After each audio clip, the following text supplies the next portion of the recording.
Nahiya ako kay God kasi ang dami ko nang nagawang mali. Ayoko na. Nanood na naman ako ng corn. Nagsarili na naman ako. I failed. Nahihiya na ako sa Diyos. Gusto ko nang tumakbo sa Kanya. So, ano ba ang dapat gawin kapag nakakaramdam na tayo ng overwhelming shame and guilt? Maraming tao ngayon kapag nag-give in sila sa sins, kapag nag-give in sila sa temptation, tumatakbo na papalayo sa Diyos dahil sa kahihiyan. Mali po yan. Ang una po dapat natin gawin is to confess your sins to God. Sabi nga sa Proverbs 28 verse 13, people who conceal their sins, yung mga tinatago yung kasalanan nila, akala nyo matatago nyo sa Diyos, hindi nyo naman matatago sa Diyos yan eh. Oh. People who conceal their sins will not prosper, but if they confess and turn from them, they will receive mercy. Ganun din sa James 5 verse 16, confess your sins to each other and pray for each other so that you may be healed. The earnest prayer of a righteous person has great power and produces wonderful results. Sa tuwing nagkakasala po tayo, di ba, we feel disappointed. Shame and guilt hanggang sa dumating sa point na naapektuhan na yung confidence mo, yung closeness mo kay God. Pero sa tuwing nakakaramdam po tayo ng shame and guilt, huwag po tayong tumakbo. Ang daming tao, ganyan yung ginagawa ngayon dahil sa kahihiyan daw. Nahihiya na daw sila sa Diyos. Don't run kasi in the first place, alam niya na yung ginawa mo, alam niya na yung nagawa mong kasalanan, at alam niya na yung gagawin mo palang kasalanan. Naghihintay lang siya sa'yo na i-confess mo and you ask for forgiveness. Kaya bakit po nagtatago? Bakit po tumatakbo? Sa tingin niyo ba may tatago niyo yung kasalanang nagawa niyo in secret? Yung buhok niyo sa ulo, bilang niya. Yung iniisip niyo alam niya, yung nasa puso niyo alam niya.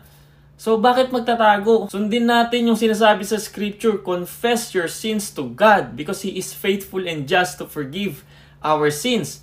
Para din i-fix yung relationship, di ba? Ganun ang relationship sa inyong mag-asawa, kung may asawa na kayo, di ba? Nagsasorry tayo para ayusin yung relationship. Pag may nagawa tayong mali, kailangan po nating maintindihan na may nangyayaring war sa loob natin. Flesh versus spirit. At maglalaban yung dalawang yan hanggang nabubuhay tayo dito sa earth. Ayan o, Galatians 5. For the flesh desires what is contrary to the spirit, and the spirit what is contrary to the flesh. They are in conflict with each other so that you are not to do whatever you want. Kailangan po nating maintindihan na nasa sanctification process tayo. We are work in progress. And we need to trust in Jesus. Rest on Jesus Christ. Kasi He is the author and the finisher of our faith. What He started, He will finish. Sabi nga sa Philippians, so being confident of this, that He who began a good work in you will carry it on to completion until the day of Christ Jesus. At after nyo po mag-confess sa Diyos ng mga kasalanang nagawa nyo, at syempre, hinga ng patawad yon, ang sunod nyong gagawin ay forget it. Kalimutan nyo na po yan. Move on. Wag po kayong mag-dwell sa mga mistakes nyo. Learn from your mistakes, be better, and let the Holy Spirit lead your life. Huwag nyo pong ubusin yung oras nyo, kakapukpok sa sarili nyo ng shame and guilt na, oh, I'm so bad, I'm idiot, I did it again. Yan ang gusto ni Satan. Na ubusin nyo yung oras nyo, mag-dwell kayo, manatili kayo dyan sa mga mistakes na nagawa ninyo. Sabi sa Psalms 103, the Lord is compassionate and merciful, is slow to get angry, and filled with unfailing love. He will not constantly accuse us, nor remain angry forever. He does not punish us for all our sins. He does not deal harshly with us as we deserve.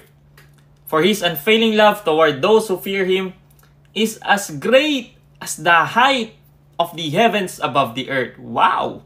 Ito, makinig po kayo dito. He has removed our sins as far from us as the east is from the west. Alam niyo po ba ibig sabihin yan?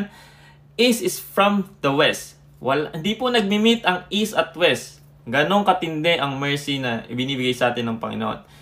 The Lord is like a father to His children, tender and compassionate to those who fear Him. For He knows how weak we are. He remembers we are only dust. Napakagandang verses at mga salita na pangako sa atin ng Diyos. Kaya naman sa tuwing makakaramdam kayo ng shame and guilt, no, na sinasabi sa inyo ni Satan, bulong ni Satan yan eh, na lumayo ka na sa Diyos, you are not worthy, you are not enough, you are a failure. Yes, we are not enough and we will never be enough. But what Jesus did on the cross is more than enough to pay the penalty of our sins. Amen?